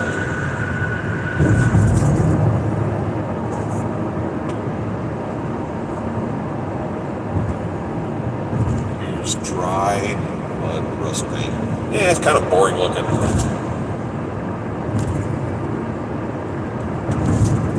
The dog didn't die on the bridge. Oh, it was a car. Yeah, they use the paint. They're going to use that color to hide rust and corrosion. Here we go. Hi, beams. Ha ha! They're going to use that color. That's something helicopter companies do. They paint the tail boom on the helicopter black because as you're flying around, the turbine engine makes your tail boom sooty. It covers it with soot. It starts to make it get dark, and you have to go out there and clean it off with this. It's like a wax cleaner. So they'll paint the tail boom black to hide it so they don't have to do it. The Narrows Bridge, okay. What time is it? Hold on here. It is 8 o'clock local, and look how much traffic has disappeared off the road.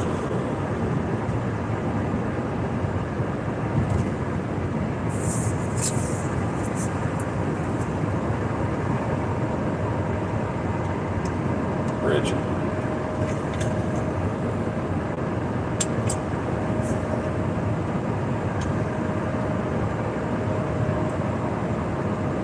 I completely agree. Like I said, I prefer driving at night. This is the time it's calm. It's more relaxing. You don't have to worry about your sunglasses. And the roads usually empty out pretty much at night. I've mentioned this before, but I was driving under conditions not unlike this. And if you look, I don't know, it's just my hand. See my hand will fit. There's my hand, right? See my finger? Okay, right here, right there, I'm driving along at night, and I see a car going this way, right here, going that way, appears, no headlights, just, I see a wheel, and this car cut in front of me. When I say in front of me, my collision alarm couldn't see him. This dude's door handle was right here. I could see about 3 or 4 inches under his door handle, and the car was cut off, wrapped around the entire front of my van, and slammed into the wall and never touched it. I'm jumping off at the next exit. Be safe. Have a good night. All right. Oh, you're on the road too. I didn't know that. Yeah, I'm going to go for a little ways here. I'm a little over a quarter tank. It's showing 148 miles on this tank to go, so I'm going to go for a little while longer. Another 30 minutes and I'll bail off. All right. Take care. Night flying and early morning smooth. Yeah, night flying, I agree. My last job, the helicopter had I'm sitting at home. Oh, you said you were getting off the next exit. Be safe. I'm jumping off the next exit. Okay, I get it. Yeah, my last job, I flew, it was medical, my last flying job, and I flew nights a lot, and it was a Bell 407, and they don't call it autopilot. They call it something else, but it basically does what an autopilot does. And I'd climb up to 1,000 feet going cross country, like what you're seeing here, there's nothing out here. Get up 1,000 feet above the ground. I got radar altimeter, and you would set this, and you could just sit back, and the aircraft would fly itself. And that was the only time in my entire flying career I had an aircraft that would fly itself. I always had to fly manual, so it was kind of a fun feature to set it, and you'd be able to sit back and just watch the instrumentation and flip your goggles down and look around. Make sure there's nothing sneaking up on you, and then flip the goggles back up and just sit there and enjoy it. I really like at night, you turn the cockpit lights down so it's not glowing in your face. You let the aircraft burn holes in the sky for you. I really enjoyed that. Oh, the good old days. Oh well. I lasted 35 years in that industry, and I'm still alive, so I guess I can be happy that I'm on the ground now where it's safe.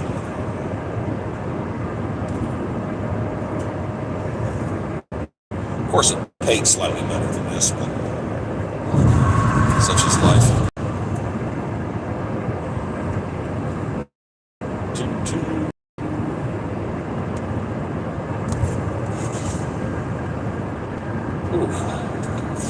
Uh-oh, flashing lights. What does this mean? Let me read this. Construction says... I-57 southbound closed ahead, detour in place, take exit 177 to US 45. Oh, don't give me that.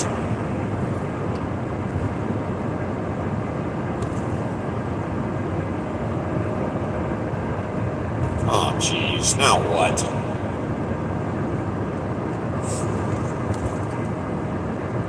I see a bunch of flashing lights up here, but I don't see a line of cars. Back off a little bit.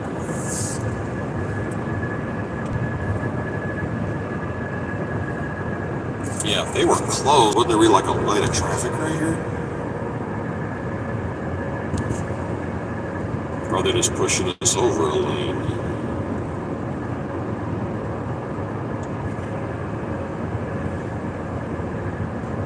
Yeah, if this is closed, there'd be a line of cars up here.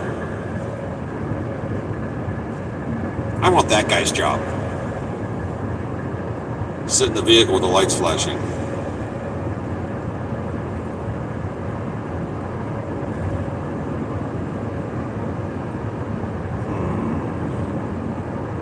Oh, there's 177.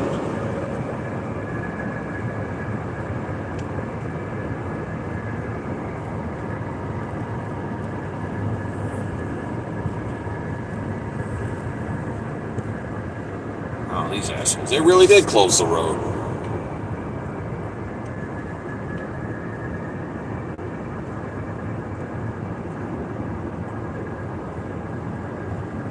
Oh, this just got interesting.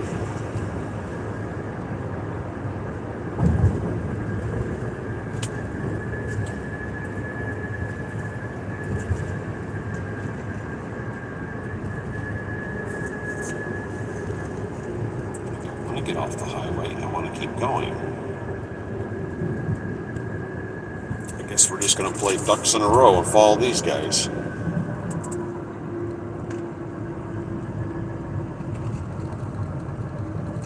That road's closed and that road's closed, and I'm going to call that a good enough stop sign. Wow, I can really hear that suspension making noise.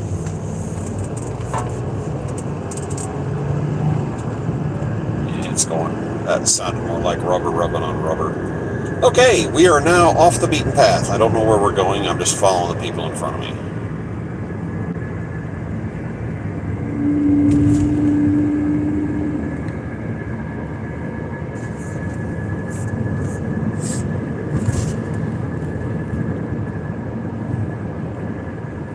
You know you've officially made it to nowhere when you find a Dollar General.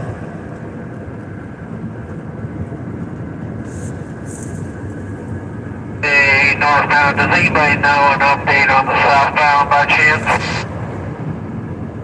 Yeah, good question. Hold on a second.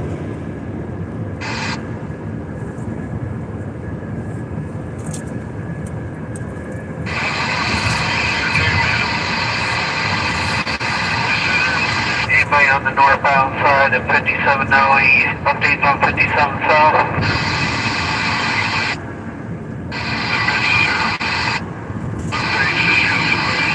That's my question.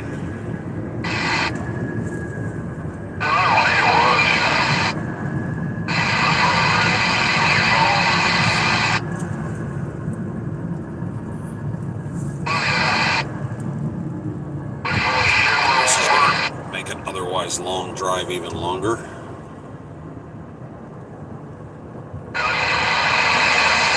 Anyone northbound 5798, updates on 57 south by chance? This guy is sitting here fanning people through the traffic. Oh, okay, I get it. There's a stop sign up here. Or yeah, earlier they still had the body on the ground, so I wasn't sure. Oh, did you just hear that? They said there was a body on the ground. Yeah, he doesn't want people stopping at the stop sign. That's cool. There was a body on the ground. That's interesting. That's why we're going around. Does that mean someone crashed a motorcycle or fell out of the sky or... Interesting.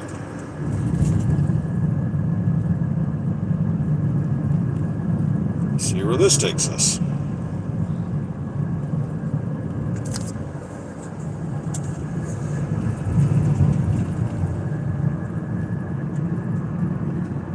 My suspension's going to rattle.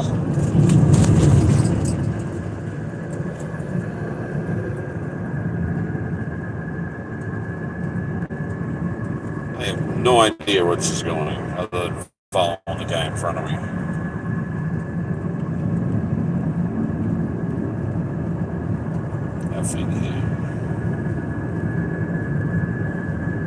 I have a quarter tank of fuel left, but I have a gas can in here with 1 gallon in it, just in case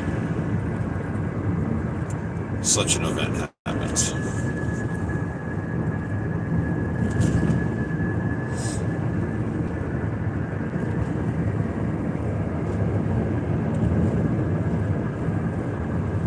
Yeah, if you're just jumping on here, yeah, we just got pushed off the highway, I-57 southbound. I still think I'm in Illinois. I could be wrong. And we just got forced off the highway, and another guy came up on the radio and started asking about... Same thing with your automobile. You get 5-6 years out of your automobile, you can't buy it for. The guy, somebody said about there being a body on the road, which... interesting conversation, so I don't know what that means.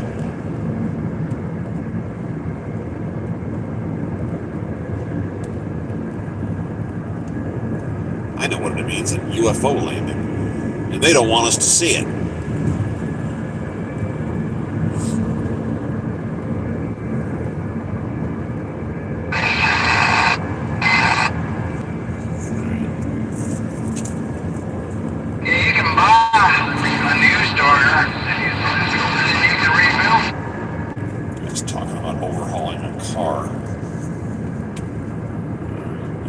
We're running parallel to the highway. It's like right there. I'm looking on my GPS, and we're kind of converging on it. I wonder if they're going to let us get back over. Geez, the next on-ramp's 11 miles from here. That blows. But anyway, we're driving parallel to I-57 southbound.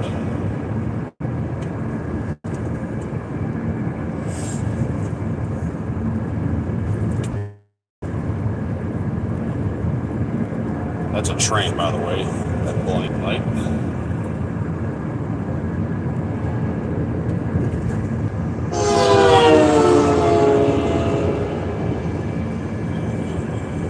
Yeah, the family farm in New York, my cousin bought a 28-acre section right down the road. And you have to drive over the tracks, and there's a sign, there's no guardrail, and it says private crossing. They're allowed to use it. And I rode over there with my cousin, and when he pulls up to it, he cracks his windows open on both sides to listen. And then he creeps up and looks left and right, but they are windows. And I thought that was a really good idea, since you have no warning.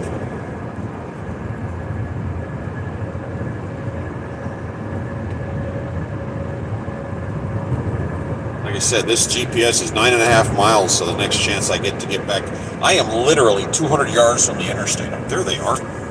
Yeah, 200 yards to our left, I can see emergency vehicles running up and down the road for some reason. Ooh, and over, I don't know if you can see it. Over there, see the lights? Nah, I can't really see it. The color's all wrong. But there's emergency lights over there, so something major is going on I-57 southbound here in the southern part of Illinois.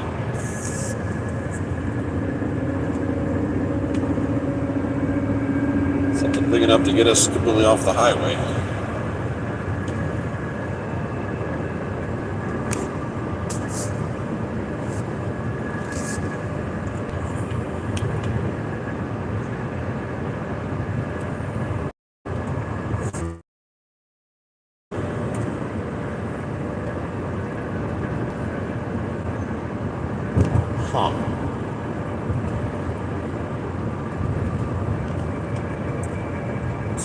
It's a quarter tank. I still have 136 miles range on this. With just non-stop highway cruising, I can get over 500 miles out of a tank of fuel in this thing, which I consider pretty good, considering this is what type of vehicle this is.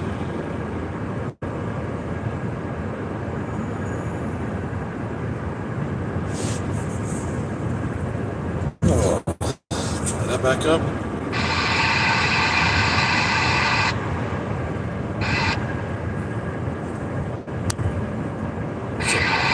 It's a beautiful night. I just wish I was back out on the interstate.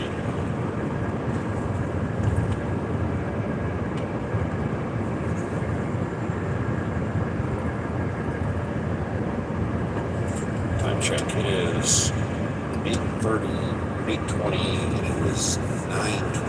Because I'm in the wrong time zone. I'm trying to remember where it was.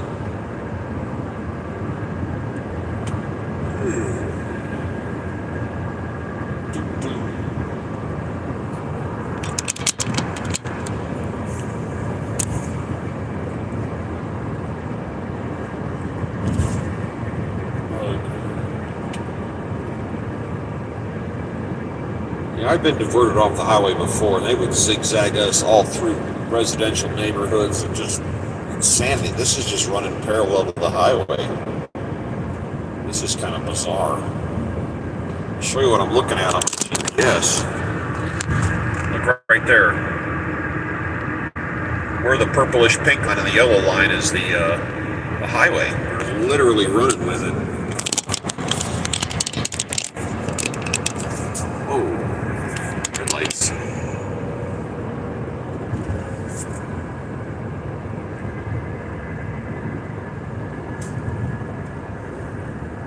Lunar eclipse, not for Western Hemisphere.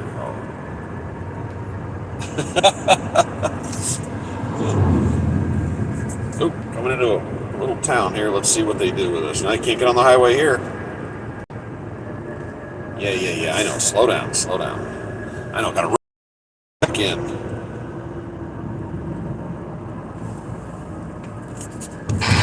This is a little town that's probably not used to having a bunch of traffic going through in the middle of the night.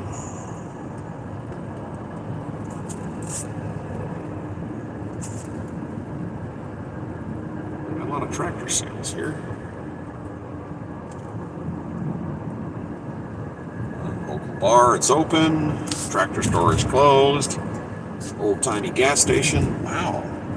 That's an old-timey gas station that's in business. That's kind of cool.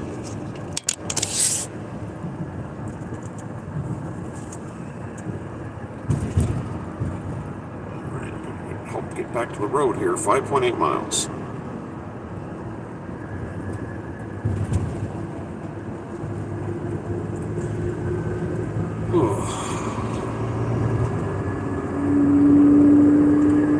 And speed back up again.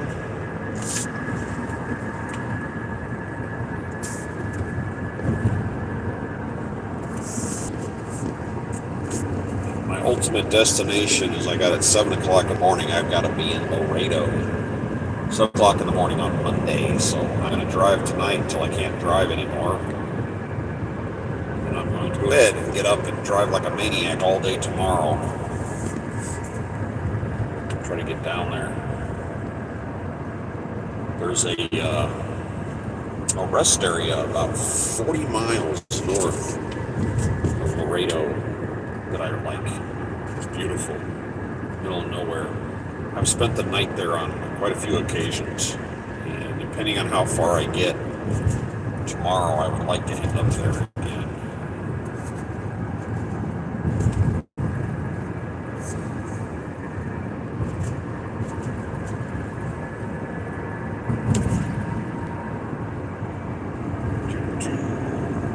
The only thing I don't like about Laredo is they got those little New World Order checkpoints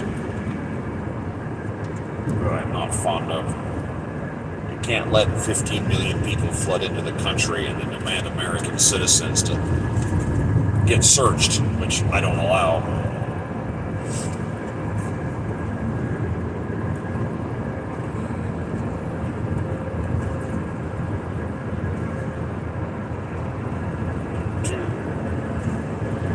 Uh, 4.2 miles to our next get on the highway option.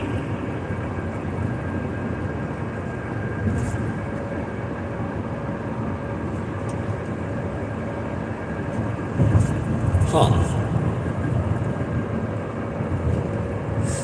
the way home from down there, I've stopped a couple times out in this open desert, scrub grass, I feed cats at rest areas and truck stops. I keep cat food on board just for them. And I always stop for turtles. If I see a turtle trying to cross the road, I will pull over and help him finish the road, finish the crossing. And I was out in the middle of nowhere, coming back from Laredo here a couple months ago. Sure enough, there's a turtle working his way through across the highway, and I pulled over and grabbed him. I said, okay, that's enough of that. I like my turtles.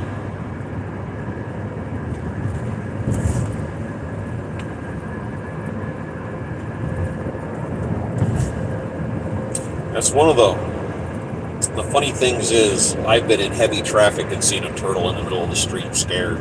I'll stop and jump out of my car and grab him. I'm right in the middle of traffic, and people will see me do it. Get out and grab him, run across the street, set him down, and I look at nobody's mad, everybody's laughing. Because pretty much everybody else will do the same thing that they'd seen it first. I actually jumped out of my van one time, and there was another person jumping out of their vehicle that beat me to it.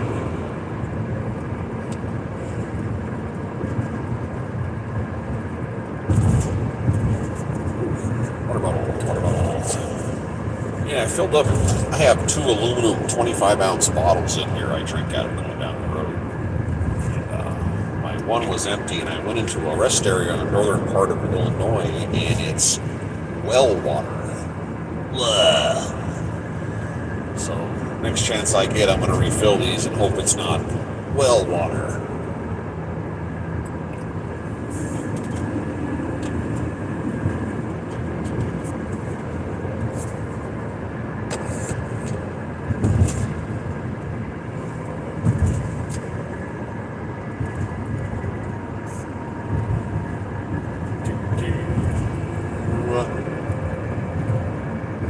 Miles.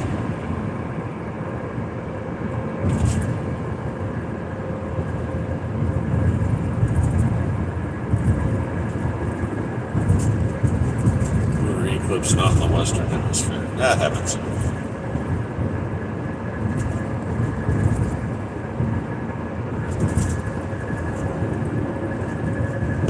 All right, people, get us back on the highway. We can get back up to speed. And I got to figure out where we are on the map, and I got to get out of Illinois before I try to buy fuel.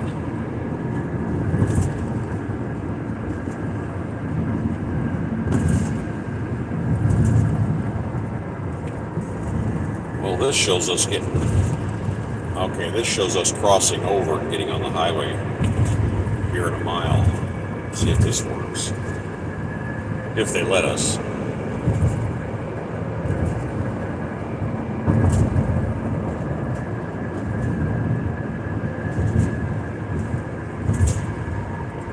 Hey, look, it's another place selling fireworks, and it's the world's largest selection. Just like every other fireworks stand.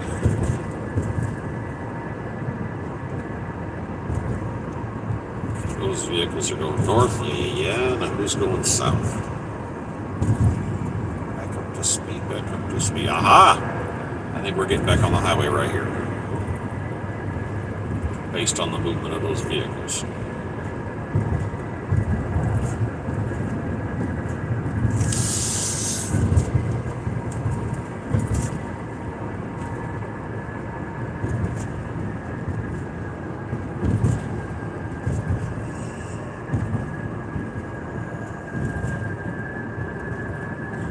Pulling out. Should be. This is a left turn to get on the highway and then swing back around to the right. Let's see if they let us. Yeah, it looks like they're letting us on. Oh, look, the highway's back open again.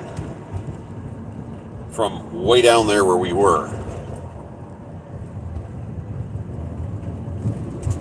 Yeah, I gotta go up here further. Oh, he's not. That's not the interstate right there. Okay, it's the next one.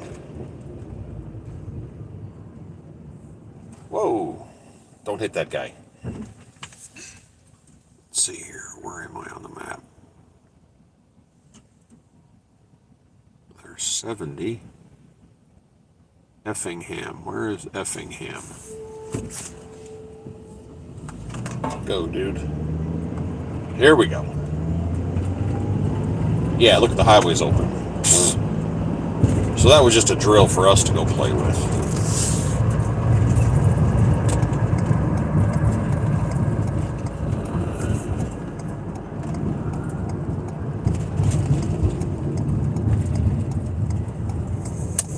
Yeah, I see it, but I'm still cutting in front of you. Freeway entrance. Here we go. Yeah, they just pushed us off. Now the highway's been back opened up again. Thanks. Not like I didn't have a 1,600-mile trip I'd like to get through.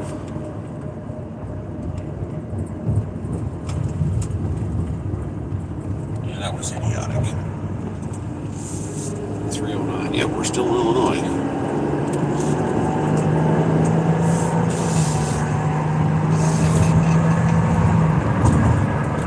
Coming over. I gotcha. And back up to speed.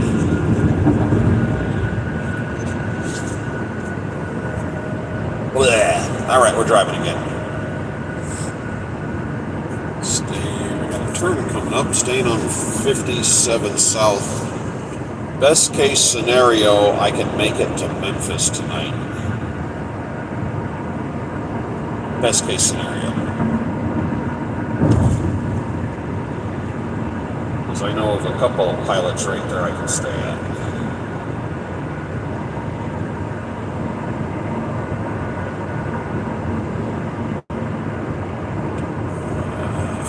517. This is a town. I don't know what town it is.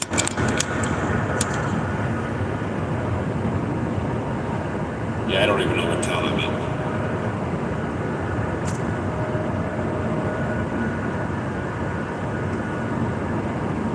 Lake Shelby.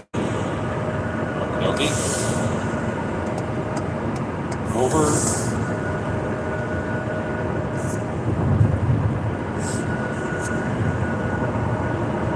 There's a Flying J. Slightly better gas prices. 285, yeah, that's slightly better.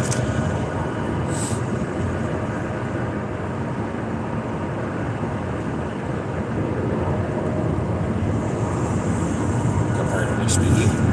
The further south you get, the better the gas prices get.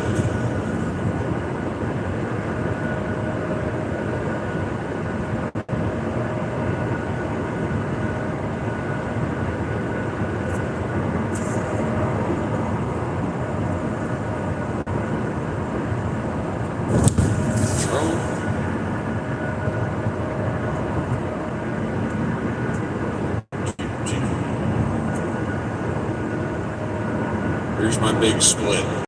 Stay on 57 South Memphis. That's me.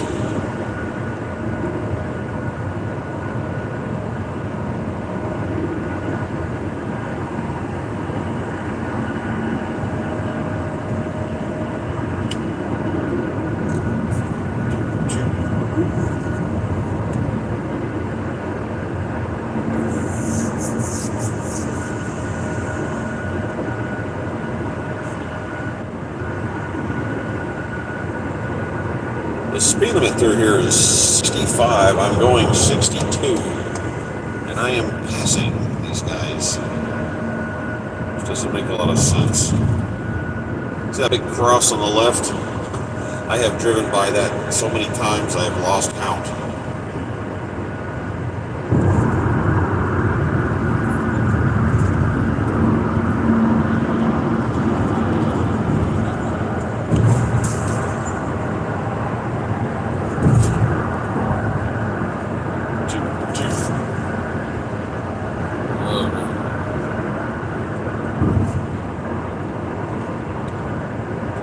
I'm going to move over, but this guy wants to speed up and match me, of course.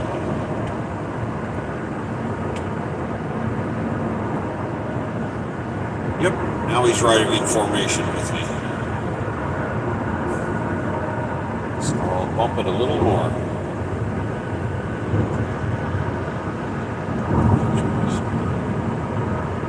Alright. There we go. And Memphis. 57 south. That's me. Oh. It's over here. It's me.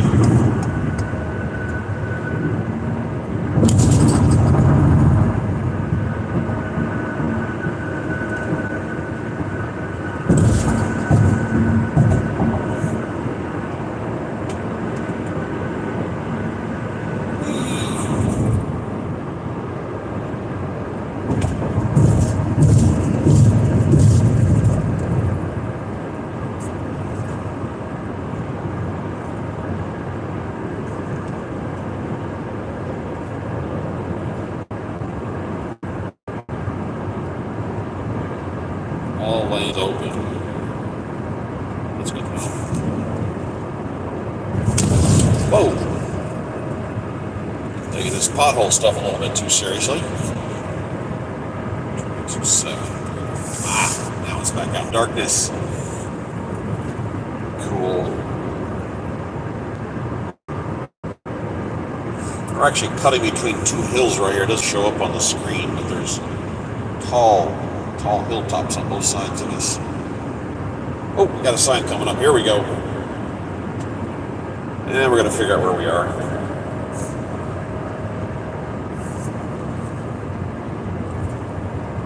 Uh, 6 miles to Watson Mason. Mount Vernon is 61 miles and Memphis is 360. Mount Vernon. What state is Mount Vernon in? Does anybody know? Hopefully not Illinois.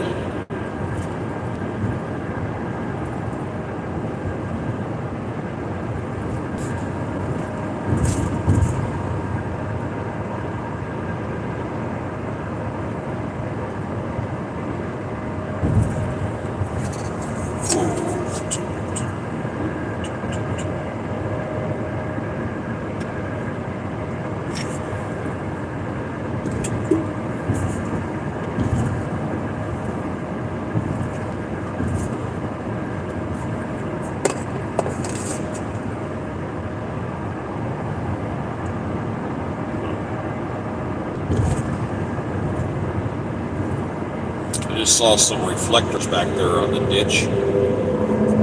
If somebody gets killed in a car accident or gets run over and somehow dies on a road, people will put little memorials, little mounted memorials with solar powered lights on it. And you'll see those occasionally. I think that's what that was.